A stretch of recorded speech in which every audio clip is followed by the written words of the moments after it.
21장 1절에서 14절까지 말씀을 가지고요. 내가 원하는 것은 어디에? 라는 말씀의 제목을 가지고 말씀을 나누는 시간을 갖겠습니다. 네, 프랑스의 한 유명한 천문학자가 대학교에서 강의를 하게 되었습니다. 한 학기가 마무리되는 그런 시간이었기 때문에 학생들에게 하나님을 믿지 말라라고 하는 이런 말을 하게 됩니다. 그러면서 이 학생들에게 여러분, 전 이미 전체 망원경으로 넓은 우주를 샅샅이 다 살펴보았습니다. 그러나 그곳에는 하나님도 없었고 천국도 없습니다. 그리고 우주 어디에도 있을 기미가 전혀 보이지 않습니다. 그러니까 여러분, 이 강의를 듣고 빨리 깨달아 시간을 허비하지 마십시오. 하나님을 믿지 말라는 얘기입니다. 그 얘기를 들었던 학생들 중에는 크리스천들이 많이 있잖아요. 그래서 한 크리스천이 손을 들어서 이렇게 얘기합니다. 교수님, 그건 좀 이상합니다. 저에게 바이올린이 하나 있는데 그것을 아무리 뒤져보고 분해해 보아도 소리가 안에 들어있지 않습니다. 하지만 그렇다고 해서 바이올린 소리를 내지 못하는 것은 아니지 않습니까? 이렇게 질문을 했습니다. 그러면서 바람이 보이지 않는다고 해서 없다고 말하는 사람은 아무도 없습니다. 바람이 움직이는 물체를 보고 그 존재를 알 수 있기 때문입니다. 라고 이렇게 이야기를 했더니 교수가 그 이야기를 제대로 깨닫고 났어요. 이렇게 사과를 했습니다. 그 학생에게 이 교수가 내가 잘못 생각했고 생각이 짧았다 라고 이렇게 이야기를 했다고 합니다. 오늘날 많은 분들이 하나님의 존재를 아주 없다라고 생각하시는 분들도 많고 하나님 존재 자체를 이렇게 인정하지 않으려고 하는 사람이 너무나 많이 있습니다. 그러면서 눈에 보이는 것만을 인정하려고 합니다. 여러분, 눈에 보이는 것보다 눈에 보이지 않는 것이 이 세상에 더 많이 있습니다. 우리 자신들, 우리 스스로만 봐도요, 우리 조상들이 제 눈에 보인 사람은 제 정조 할아버지까지는 봤습니다. 근데 그 위에 어떻게 정조다음에 현조죠. 위에 그 할아버지는 전혀 보지를 못했습니다. 고조 할아버지죠. 그 고조 할아버지를 전혀 보지 못했다. 그러면 그 고조 할아버지가 없다라고 이야기할 사람이 누가 있겠습니까? 정조 할아버지가 있으면 위에 고조 할아버지가 반드시 있었다는 사실을 그 누구도 압니다. 그런데 전혀 눈에 보이지도 않았고 만져보지도 못했습니다. 그렇습니다. 우리 눈에 보이지 않았기 때문에 없다라고 하는 것은요, 믿음의 신앙을 가진 자로서 할 말이 아니다라는 사실을 말씀을 해주고 있습니다. 오늘 이 본문 말씀은요, 예수님께서 죽으셨다가 3일 만에 부활하신 다음에 제자들에게 나타내 보이는 사건입니다. 그리고 이 사건을 통해서요, 예수님이 어떤 분이시고 결국은 믿음이 연약한 제자들로 하여금 그 믿음을 일으켜 세우시고요, 결국은 사랑의 고백을 할 수밖에 없도록 만들어 나가시는 주님의 모습입니다. 그래서 이 요한복음은 그 어떤 복음서보다도요, 요한이 중심적으로 예수님을 표현한 것은 예수님이 사랑이시라는 사실을 표현하기 위해서 계속해서 기록해 주고 있고요. 오늘 이 21장 마무리를 하면서 사도 요한은 이 마지막 부분을 어떻게 장식해 나가고 있는가를 우리에게 보여주고 있습니다. 그리고 그 내용은 오늘 본 말씀을 통해서 이미 앞에서 일어났던 사건들, 예수님이 죽었다가 부활하신 사건, 그리고 막달라 마리아에게 보여주시고요, 그리고 제자들에게 두 번이나 보여주었습니다. 제자들이 모였을 때 거기에는 도마가 없었습니다. 그리고 도마는 제자들이 이야기를 들으면서 난 보지 않고는 믿지 않겠다라고 하는 그런 의심적인 모습이 있었음에도 불구하고 예수님은 도마가 있을 때 다시 한번 제자들에게 보여주시고 두 번이나 보여주십니다. 그리고 그 두 번 보여주신 다음에 얼마 지나지 않아서 예수님이 지금 오늘 이 장면, 디베레아 호숫가에서 제자들에게 나타났다라는 사실을 우리에게 보여줍니다. 자, 그렇다면 예수님께서 첫 번째, 두 번째, 세 번째까지 제자들에게 보여주셨습니다. 그러면 제자들이 이제 우리가 그동안 3년 동안 따라다니고 이제 며칠 동안에 참 힘들고 어려웠잖아요. 한 일주일 가까이 힘들었습니다. 그러나 3일 그 순간에 예수님을 죽음 가운데 두었습니다. 그런데 3일 만에 부활하신 다음에 전혀 죽었던 그 자리가 생각지 못하게 우리에게 말씀하시고 우리에게 보여주셨잖아요. 그러면 제자들이 그동안 3년 동안 따라다녔던 예수님의 수많은 말씀을 듣고 또 부활하신 예수님의 모습을 보면서 이제야 그렇구나, 이제야 정말 우리가 예수님을 위해서 우리의 한 생명을 드리자 라고 이렇게 이야기해야 될 것 아닙니까? 그리고 부활하신 예수님 세 번이나 만났습니다. 그 정도가 되면 우리 가슴 속에 하나님을 향한 불붙는 뜨거운 열심이 있을 거예요. 그러면 어떤 자에 누구에게 가든지 목숨을 걸고 예수님이 부활하셨다, 예수님이 하신 말씀이 거짓말이 아니다 라고 이렇게 외치면서 부르짖어야 될 것입니다. 그런데 오늘 성경을 보면요, 이 제자들이 어떤 모습으로 나타났냐면 분명히 예수님께서 이 막달라 마리아에게 내가 먼저 갈릴리 갈 테니까 제자들에게 가서 그들도 갈릴리로 가라라고 얘기합니다.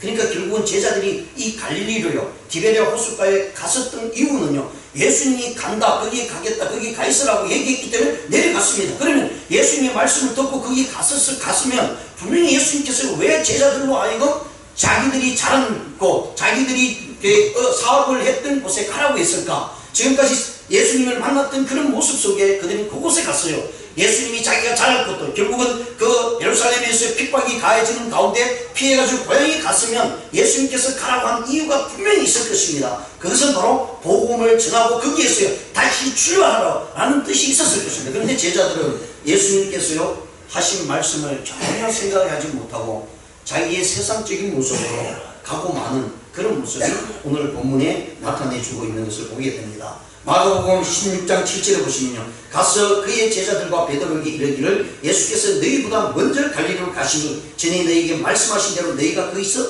배우리라. 그러니까 제자들이 갈릴리, 지금 디베랴 호숫가로 간 이유는 예수님께서 가라고 하니까 갔다는 얘기입니다. 그러면 뭔가 일이 일어나야 되지 않겠습니까? 예수님께서 우리에게 명령하시고 우리가 예수님의 부활을 봤으니까 그러면 그곳에 가서 우리 고향 사람들을 먼저 하나님의 복음으로 주님이 살아났다는 것을, 예수님이 그리스도시고 메시아라는 사실을 전해야 될 것입니다.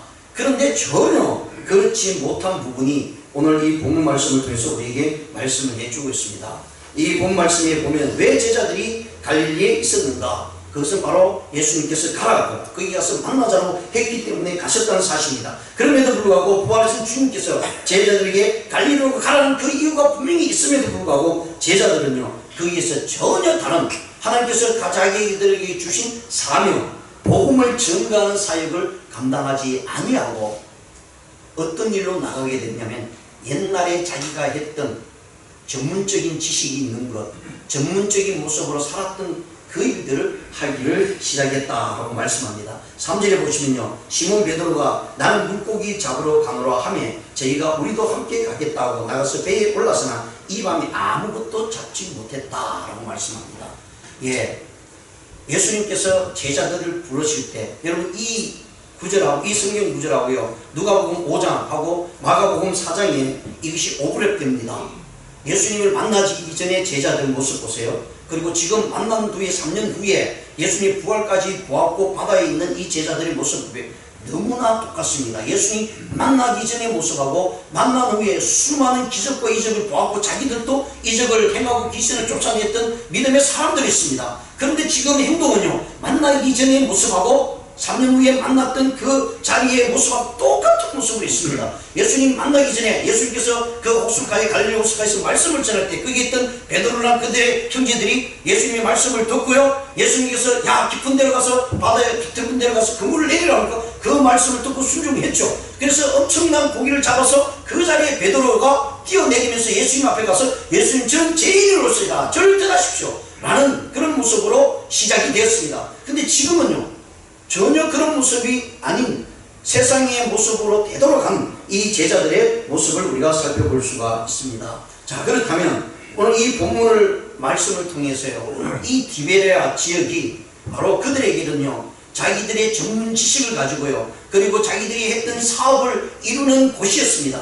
근데 많은 사람들이요 이런 부분에 닥치게 되면 왜 나는 이 자리에 있는가를 생각하지 않고 세상적인 성공적인 모습을 나가고자 합니다. 그래서 오늘 본 말씀을 통해서 저는 이렇게 생각을 하면서 제목을 지었습니다. 네가 원하는 것이 무엇이냐, 그것이 어디에 있냐. 이것은 모든 사람들이 성공을 향해서 달려가고 있다는 거예요. 예수를 믿고 경험하고 체험했음에도 불구하고 지금 현재의 내 삶은 계속해서 성공이라는 것입니다. 그래야만이 내가 이 땅에서 행복하게 살 것이다 라고 이야기합니다.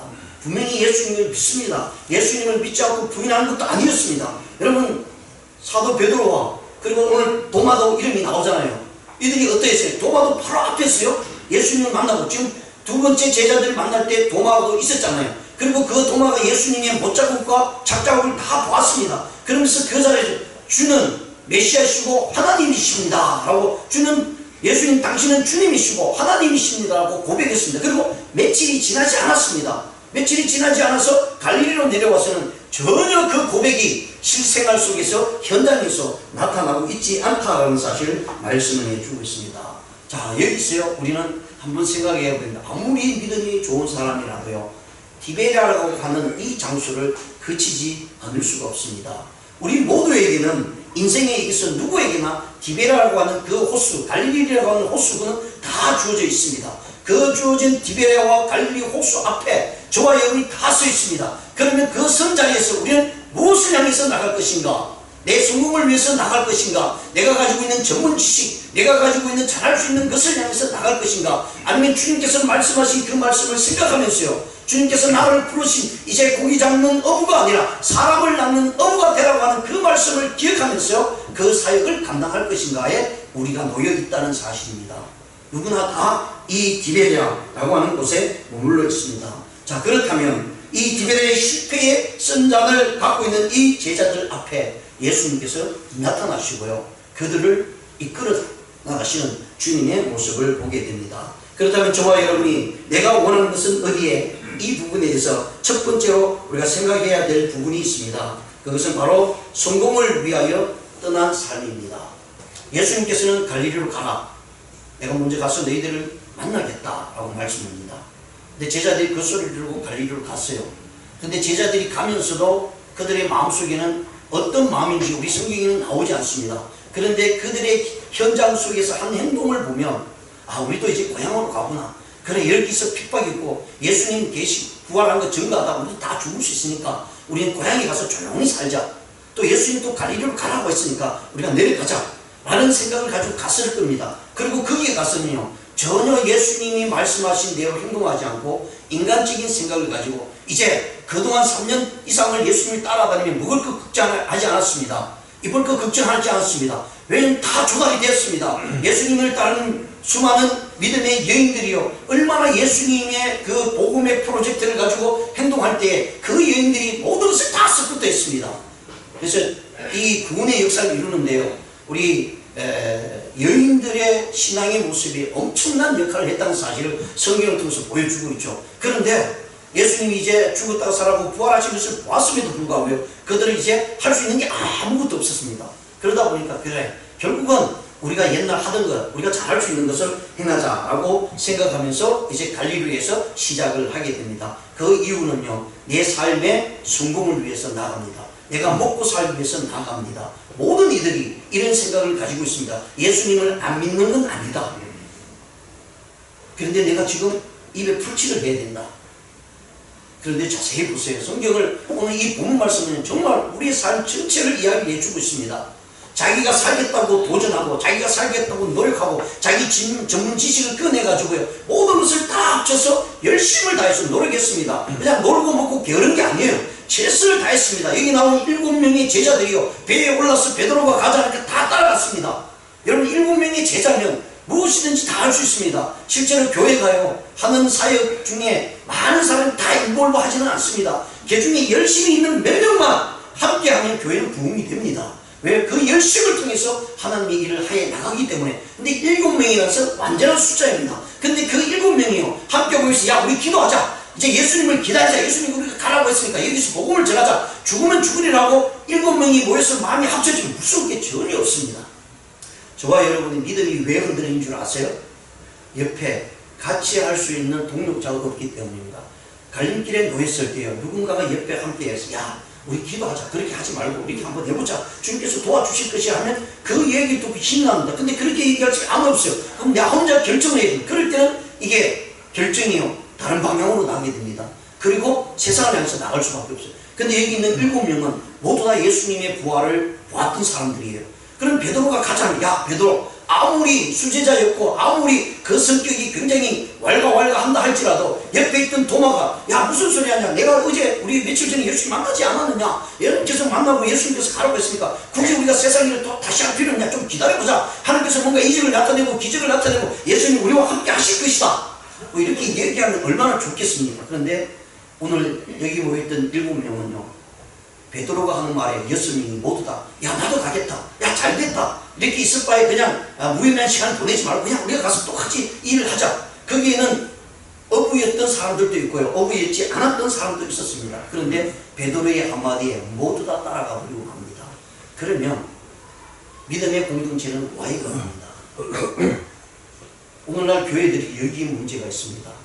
어떤 누가 힘이 있는 사람이 교회 사역을 하고 교회 일을 해나갈 때에 그냥 그 일에 대해서 내 의견과 다르다고 해서 아니다 이렇게 하면 우리 손해본다, 야 우리 좋은 방향으로 나가자, 나를 따르라 하고 따르면 우르르 따라갑니다.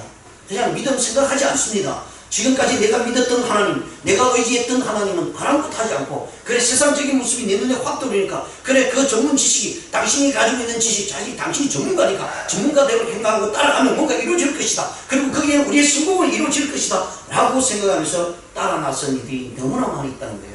그러면 그 모임과 그 신앙의 모임과 교회는 와해되고 만다라는 사실입니다. 오늘 본 말씀 2절과 3절 보시면요, 시몬 베드로와 디두모라 하는 도마와 갈릴리 가나 사람 나다나엘과 세베데의 아들들, 여기서 세베데의 아들들 두 사람이 있습니다. 야고보와 요한입니다. 그리고 또 다른 제자 둘이 함께 있더니, 여기서 많은 신학자들이 또 다른 제자들은 베드로의 동생이었던 안드레 또 빌립, 이 두 사람을 이야기합니다. 근데 보십시오, 시몬 베드로가 나는 물고기 잡으러 가노라 하니 그들이 우리도 함께 가겠다라고 얘기합니다. 자, 여기서 시몬 베드로 나는 물고기 잡으러 가노라. 자, 이 한마디에는 베드로의 말이 얼마나 큰 영향력을 끼치고 있는 걸 알 수 있습니다.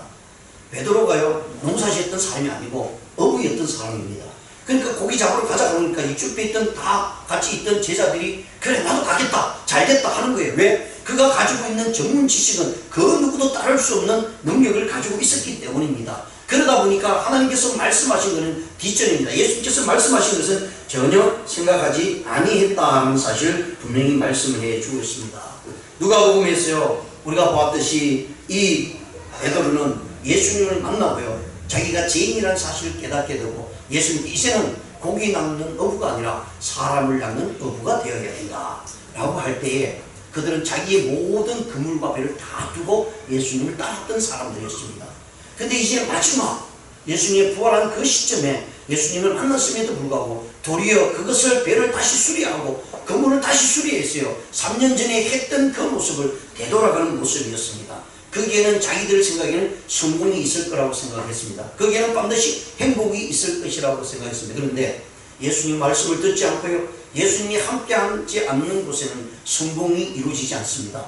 행복이 이루어지지 않습니다. 내 뜻대로 이루어지지 않는다는 사실을 분명히 말씀을 해주고 있는 내용입니다. 그렇습니다. 주님께서는 분명히 말씀을 해주고 있습니다. 주님을 떠난 삶은요 아무것도 이룰 수 없다는 사실 분명히 말씀을 해주고 있는 것을 우리가 살펴보면서요, 베드로의 생각은 결국은 인간적인 생각이 앞서 나갈 때 그가 생각했던 과정, 내가 원하는 것들을 얻지 못한다는 사실을 분명히 나타내 주고 있습니다. 베드로는 정말 예수님을 주관적으로 생각하고 또 주님 앞에 주신 은혜를 느끼며 살아가야 될 사람인데요, 객관적으로는 예수님이 부활했다는 건 다 알고 있습니다. 그런데 내 신앙적인 면에서 내 주관적인 내 믿음이 하나님을 향한 뜨거운 믿음의 열심이 그때 다 식어져 버리고요, 그냥 이성적인 생각을 가지고만 행동했다는 것이에요. 그 이성적인 생각은요 내가 먹고 사는 문제에 딱 걸리게 된다는데, 오늘날 우리 교회 모든 성도님들이 잘못된 생각을 가지며 행동하는 이유는요, 이성적인 생각이 모든 판단을 우리가 흐리게 할 수 있다는 사실,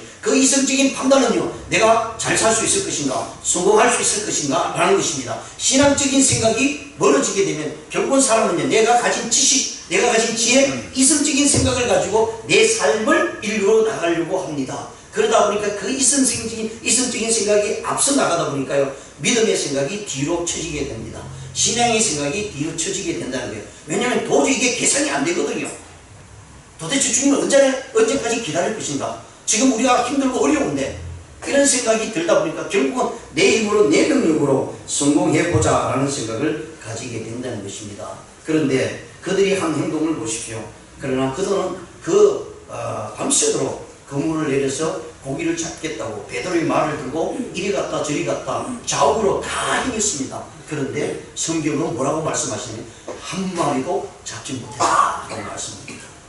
이 기가 목줄 노렸지 않습니까? 아니 뭐 10% 내가 노력한 그 20%만 얻어도 야 괜찮다 라는 생각이 드는데요. 그게는 0% 전혀 하나도 얻지 못했다라고 성경은 기록해 주고 있습니다.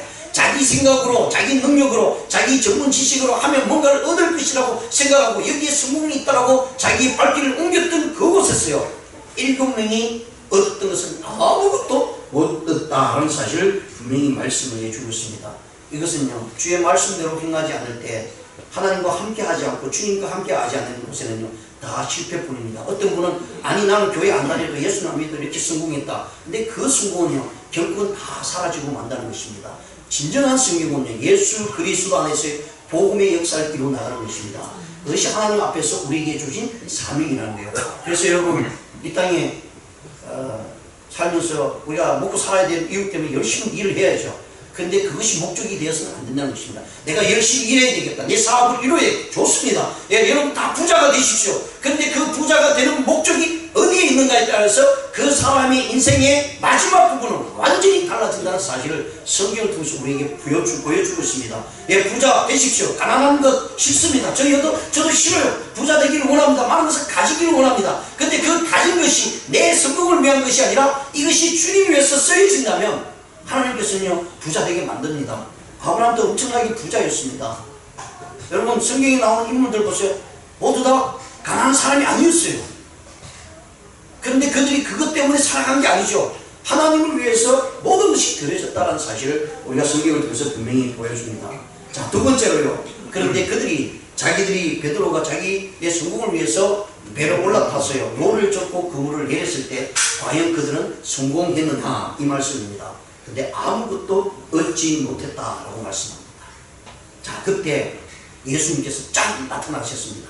5절에 보시면 이렇게 얘기합니다. 예수께서 이르시되 얘들아 너희에게 고기가 있느냐 대답하되 그들이 없나이다 라고 이렇게 대답합니다.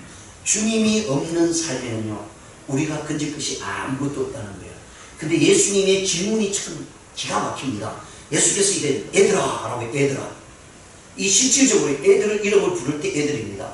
지금 3년 동안 알아다녔던 제자들입니다.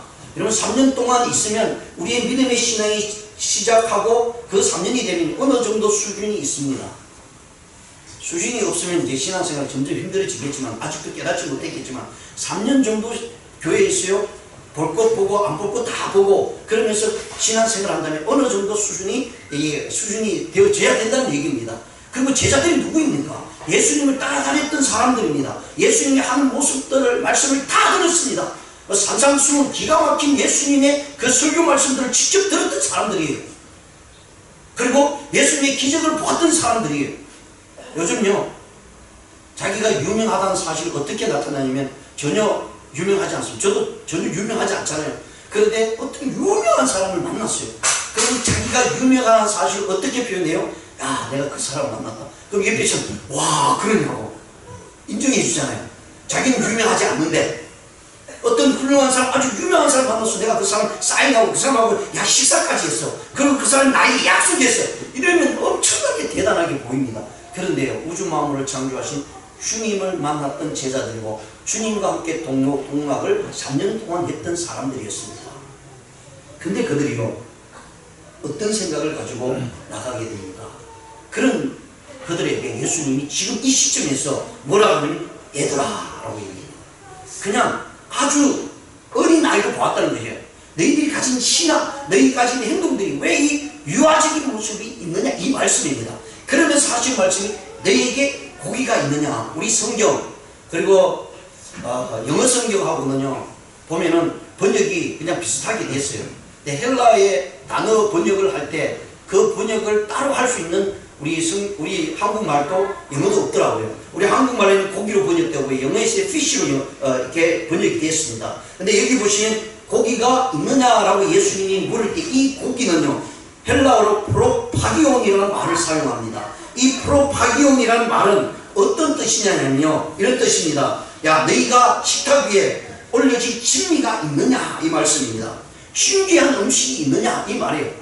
그 말은 야 너희들이 고대하고 마음을 가지고 손을 가지고 그 고기를 잡겠다고 그물을 던졌는데 그 고기를 끌어올렸느냐라고 얘기할 때 그 그 고기는 네가 소망하고 네가 소망하고 네가 성공하는 그 모든 것을 가지고 있었느냐 이뤘느냐 이 말씀입니다.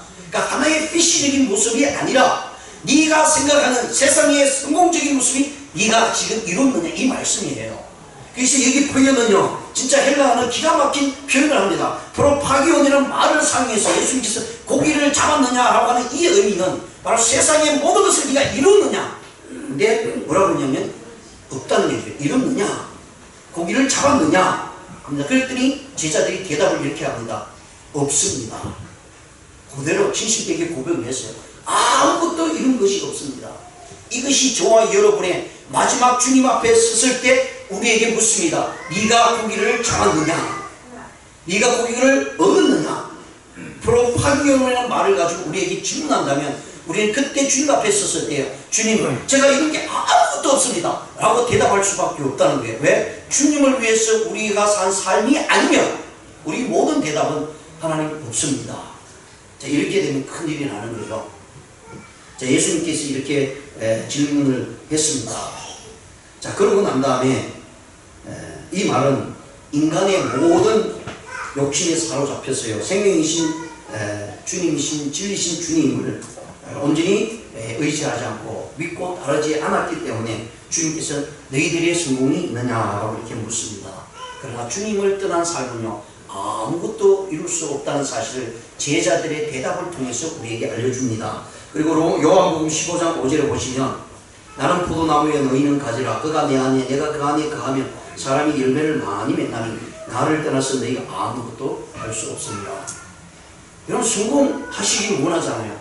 그럼 주님 안에 붙어 있으라는 얘기요. 주님 안에 붙으면 사람이 열매를 많이 맺나니 이 말은요 예수님께서 우리에게 영적인 부분만 얘기하는 것도 아니잖아요. 영적인과 동시에 믿음의 사람들에게요 하나님께서 풍성한 은혜를 주겠다는 거예요. 네가 나 곁에만 붙어있기만 하면 네가 하는 일 저절로 된다는 거예요. 근데 자꾸 우리는 예수님을 떨쳐버리고 내 힘으로 내 능력으로 바쁩니다 하나님 이것을 해야 됩니다 라고 행하니까 그것이 결국은 온전한 모습으로 우리의 삶에 열정을 드린 만큼 마지막 순간에 우리가 모두 다 그렇게 부자가 되어 있느냐 이 말씀입니다. 아니라는 얘기죠. 그래서 예수님이 분명히 말씀합니다. 나를 떠나서는 너희가 아무것도 행할 수 없다라고 이렇게 말씀을 해주고 있습니다. 그렇습니다.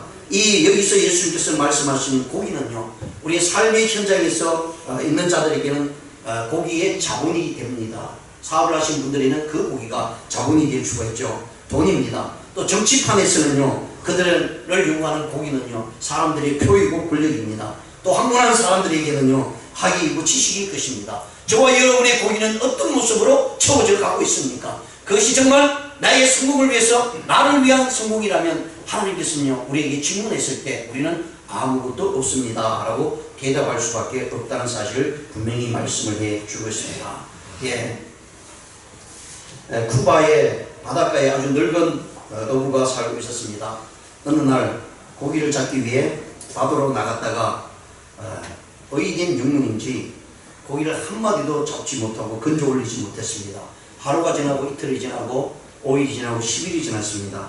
한 달이 지나갔는데도 전혀 고기를 한 마리도 잡지 못했습니다. 그러다가 83일이 되는 날 빈손을 가지고 이제 도저히 고기 잡지 못하겠다고 돌아오려고 하는 그 순간에 84일째 되는 날 고기를 하나 잡게 됩니다. 청새치라고 하는 고기, 어마어마한 고기를 잡게 됩니다. 그 고기를 잡기 위해서요 살 밤낮으로 이 고기와 씨름을 했습니다. 결국은 그 고기를 생포를 했습니다. 너무나 크기 때문에 배 위에 칠지 못하고 잡았어요. 배와 함께 끌고 나가고 있는데 갑자기 상어떼들이 몰리기 시작합니다. 이제는 이 사람이요 어부가 이 청새치 고기를 보호하기 위해서 상어떼들과 싸우고 있습니다. 열심을 다해서 싸웁니다. 그러면서 집을 향해서 계속해서 가기 위해서 달려가기도 합니다. 그런데 집에 와서 딱 와서 배를 딱 세워보니까 거기에는 뼈만 앙상하게 남아 있었다라는 얘기입니다. 아무리 자기 힘을 다해도요 결국은 쓰레기 수준밖에 안 되는 것들이 결국은 자기 손 안에 들어가 있었다라는 사실 이야기입니다. 인생의 모습에서 허물을 이야기를 해주고 있죠. 그것이 노인과 바다에서 나오는 내용입니다. 우리의 삶이 그렇다는 얘기입니다. 수많은 사람들이요 자기 것을 얻기 위해서 또 얻었다고 성공했다고 해서 그것을 보호하기 위해서 안간한 힘을 쓰면서 인생을 살아가지만 결국은 마지막 순간에 내가 이뤘던 것이 다 사라지고요 아무것도 아닌 쓰레기 뿐이다라는 사실을 말씀합니다. 이것을 깨달은 분이 바로 사도 바울이에요. 사도 바울은 예수님을 믿고 난 다음에 자기가 가진 엄청난 것들을 뭘로 여겼으면 배설물로 여겼다는 얘기입니다. 근데 오늘날 우리 많은 그리스도인들은요 배설물로 여기기보다는 그 배설물을 내 가장 성공하는 모습으로 여기고 그것을 끌어안고 있습니다. 그러니까 우리의 신앙은요 냄새가 나는 거예요. 우리의 믿음은요 하나님 앞에 온전히 서지 못한다라는 사실을 말씀을 해주고 있습니다. 다음에 세 번째로요, 그러면 이렇게 실패의 자리에 있을 때 주님은 그냥 내버려 두시느냐? 근데 결코 주님이 손을 놓지 않고 있다는 것, 얼마나 감사한지 모릅니다. 그렇게 예수님을 보고 부활한 것을 보면서도요 제자들이 예수님과 멀어졌고 세상적인 모습으로 성공하겠다고 나갔습니다. 그리고 아무것도 없습니다. 실패했습니다. 그 실패의 자리에 예수님은요 그들을 책망하지 않았다는 얘기입니다. 그 실패의 자리에 주님이 찾아왔다라는 사실입니다. 자, 6절에 보시면요 이런 말씀이 있습니다. 이르시되 그물을 배 오른편에 던지라 그리하면 잡으리라 하시니 이에 던졌더니 물고기가 많아 그물을 들 수 없었더라. 자, 여기서 물고기는요 앞에서 고기 나왔잖아요. 그게 헬라어로 다르게 분명히 나타났던 것을 우리가 볼 수 있습니다. 프로파키온이잖아요. 근데 여기서 물고기는 우리가 잘 아는 헬라어로 익투스라는 말이 있습니다. 익투스온이라는 헬라어로 사용했어요. 진짜 물고기입니다. 이건 진짜 물고기예요. 그러니까 주님께서 제자들에게 질문할 때 너희 고기를 많이 잡았느냐 할 때 니들이 욕망, 니들이 가지고 있던 성공을 네가 얼마나 거뒀느냐 이 말씀입니다. 고기를 통해서 말씀해 주셨고요. 예수님께서 그물을 던지라고 얘기할 때 실질적인 물고기를 그들이 잡았다는 얘기입니다. 그래서 성경에는요 물고기, 고기라는 표현을 헬라어로 세 단어를 사용하는데요 딱 한 번씩 쓰입니다. 익투스라는 물고기는 많이 쓰입니다. 그런데 앞에서 말씀을 드렸던 프로파기온이라는 이 단어는 이 앞에 5절에 딱 한 번 쓰였습니다. 그리고 딱 한 번 또 쓰이는 물고기 단어가 있는데요 소년이 제자들이 먹을 것을 달라고 할 때 도시락을 내놓잖아요. 거기 보면 떡닭10개가 물고기 2마리가 나와요. 그때 물고기는 압살리온이라는 말을 씁니다. 옵살리온이라는 말이 사용돼요. 그 옵살리온은 고기들 중에서 아주 하찮은 고기, 돈이 있어도 사먹지 않는 고기, 그러니까 그물에서 너무나 작았어요. 그것은 사용 가치가 없는 물고기입니다. 그것을 버려둡니다. 그러면 그 버려둔 물고기가 아주 가난한 사람들이 가지고 와서 자기 양식으로 삼습니다. 그때 쓰인 물고기가 옵살리온이라는 단어를 사용해요. 그러니까 이 소녀가 가지고 있는 도시락은 하찮은 도시락이에요. 그런데 하나님께서 그 하찮은 도시락을 하나님께 주님 앞에 드릴 때에 주님께서는 그것을 통했어요. 거기는 5,000명이나 되는 장정들을 먹이고 12강이나 남겨뒀다라는 사실을 우리가 성경을 통해서 깨닫게 됩니다. 그렇습니다. 우리가 가진 것은 보잘것없습니다. 우리 스스로 성공하려고 나가보십시오. 그게는 다 실패할 수밖에 없습니다. 그런데 주님을 의지할 때 주님께서 우리를 찾아오시고 우리에게 위로하심과 동시에 우리에게 큰 역사를 이루어 나가신다고 분명히 말씀을 해주고 있습니다. 그래서 오늘 이 본 말씀을 통해서 6절에서는요 오른편으로 그물을 내리라라고 하는 그 말씀 속에서는요 옳은 길을 따르라는 얘기입니다. 실질적으로 예수님께서요 이 시청각 교육을 해주시는 부분이죠. 예, 많은 그들이 고기를 잡을 때 오른쪽에 그물을 내리지 않았겠습니까? 왼쪽에 동서남북 사방이 다 그물을 밤새도록 내렸을 것입니다. 근데 한 마리도 잡지 못했습니다. 그런데 예수님께서 오른쪽에 그물을 내리라고 할 때 거기에 큰 물고기들이 153마리나 잡혔다라고 이렇게 말씀을 해주고 있습니다. 그렇습니다. 그리스도 안에 있으면요 주의 말씀 앞에 순종하면 우리는 우리의 생각한 상상 이상의 것을 우리가 얻을 수 있고요. 하나님의 능력 안에 있을 때 우리가 보험을 받고요. 하나님의 놀라운 축복을 받을 수 있다는 사실을 분명히 말씀을 해주고 있습니다. 그리고 그 모든 세상에 우리가 누리는 영화 모든 것들은요. 하나님 손 안에 있다는 사실, 주님의 손 안에 있다는 사실을 말씀합니다. 그래서 이들이 오른편에 내렸을 때 그 고기가 한꺼번에 그 그물 안에 153마리나 되는 엄청난 고기들이 모였다는 것은요. 그 모든 주인은 바로 주님이 일으키는 사실이에요. 우리 주인이 아니에요.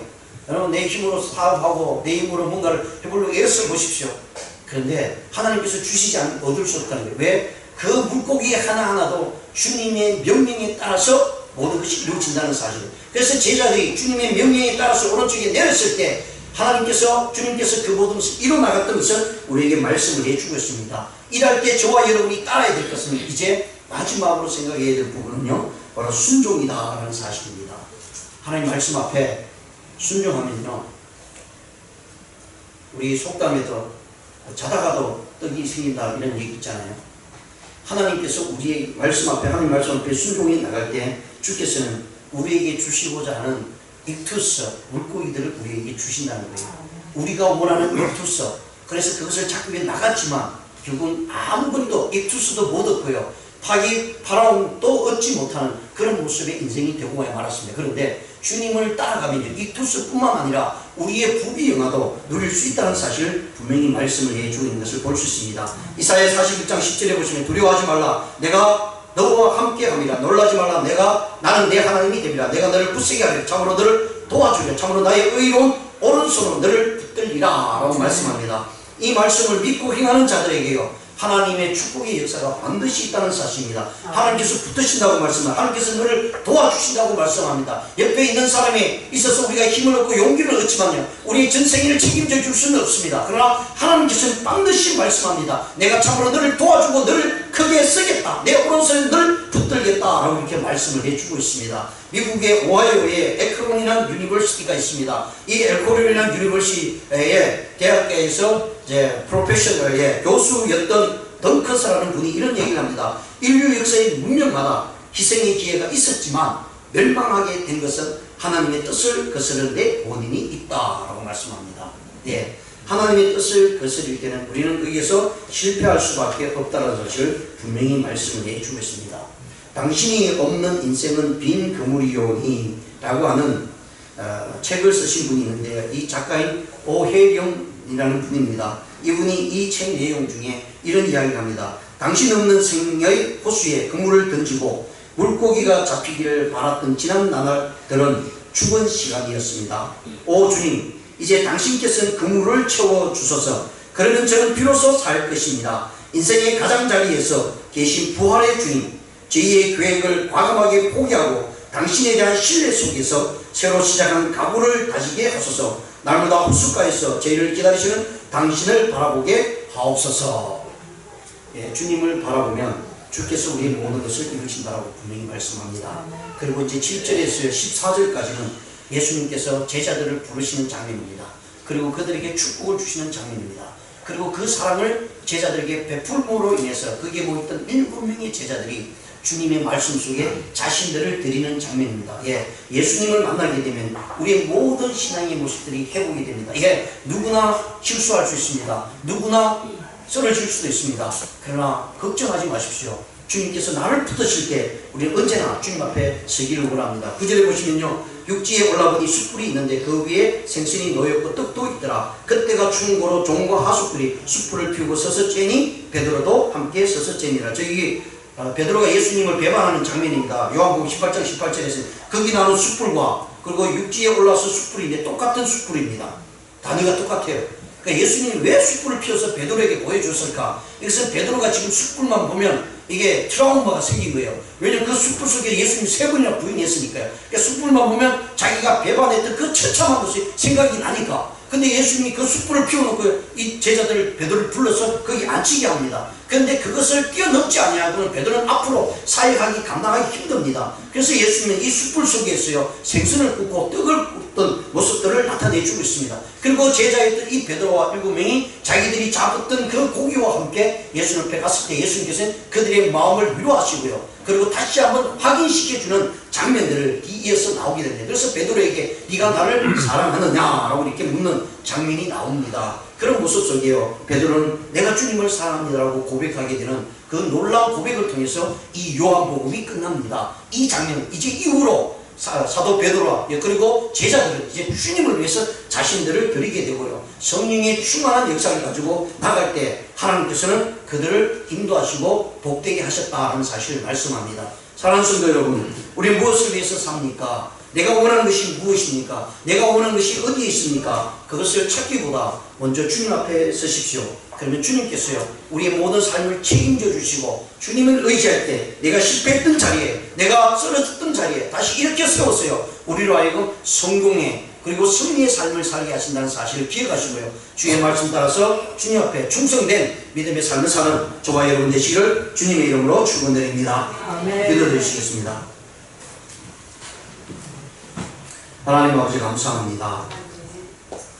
우리의 뜻대로 우리의 생각대로 아무리 노력하고 열정을 다해서 앞으로 나가보았지만 우리 그물에는 아무것도 얻지 못했습니다.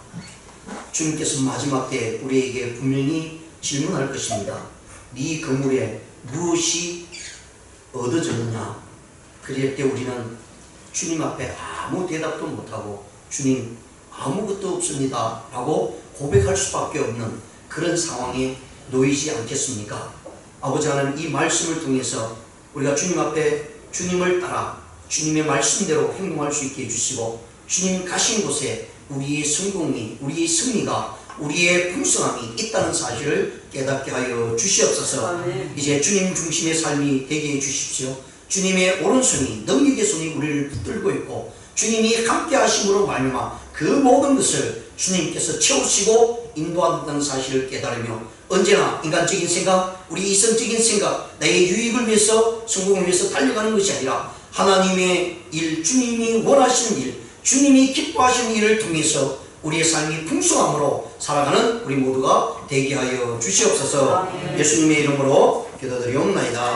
아멘. 우리 다 같이 일어나셔서 부흥 2000 찬양 해주시겠습니다.